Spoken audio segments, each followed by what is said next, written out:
Bonjour à tous et bienvenue sur ma chaîne. Je m'appelle Jean Dupont et je suis passionné par les voitures depuis toujours.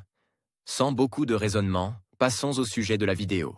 Article sur la réparation de la suspension, diagnostic, défauts et processus de réparation, technologie. À la fin de l'article, vidéo sur l'autodiagnostic de la suspension. Article sur la réparation de la suspension, diagnostic, défauts et processus de réparation, technologie. À la fin de l'article, une vidéo sur l'autodiagnostic de la suspension. La suspension d'une voiture peut être considérée à juste titre comme l'un des éléments les plus importants de la voiture. Elle absorbe les vibrations, les charges et les forces de résistance des routes, ce qui permet au conducteur de se sentir à l'aise au volant. Et comme l'état des routes dans notre pays laisse beaucoup à désirer, la suspension doit être réparée périodiquement. Souvent, les conducteurs n'utilisent pas la voiture avec suffisamment de précaution, ce qui entraîne également la nécessité de remplacer les éléments de la suspension. Diagnostic.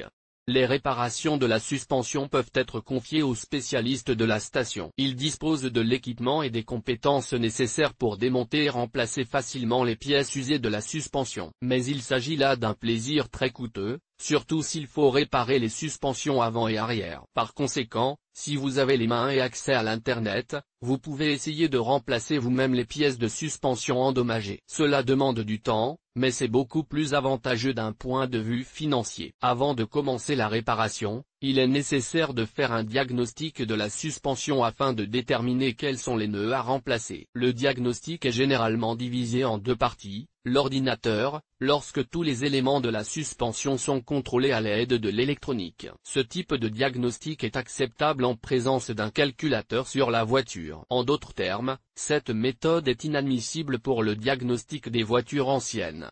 Défauts et réparation de la suspension avant. La suspension avant est la plus sollicitée, car c'est l'essieu avant qui rencontre en premier les obstacles de la route. En outre, les commandes du véhicule sont également situées à l'avant. Chaque voiture a ses propres caractéristiques. Il en va de même pour la suspension. C'est pourquoi, avant de commencer les réparations, il est recommandé de se procurer un manuel de réparation pour la voiture dont vous envisagez de réparer la suspension. En quoi consiste exactement la réparation? Il convient de rappeler que dans presque 100% des cas, il est nécessaire de remplacer les éléments usés par des éléments neufs. La seule chose possible est la réparation de l'amortisseur, mais uniquement s'il est démonté. Quels sont les éléments à vérifier en premier lieu? Les amortisseurs.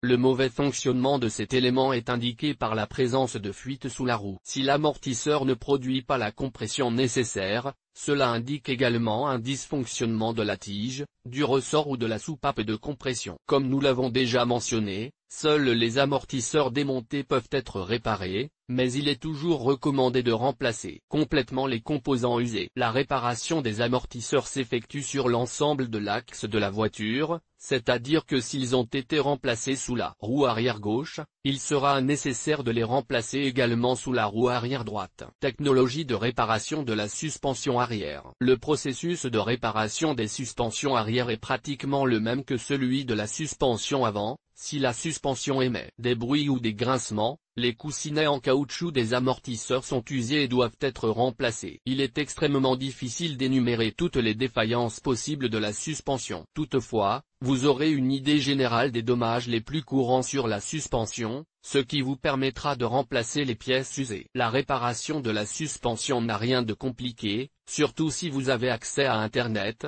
où vous trouverez une mine d'informations sur la réparation des dispositifs de suspension d'une voiture particulière. Si vous avez du temps libre et, surtout, de l'envie, vous n'aurez pas besoin de demander l'aide de spécialistes et de payer pour cela. Vous acquérez une expérience qualitative et plus tard, lorsque vous constaterez des dysfonctionnements similaires, vous saurez quelles actions appliquer pour la réparation. Vidéo sur le diagnostic indépendant de la suspension.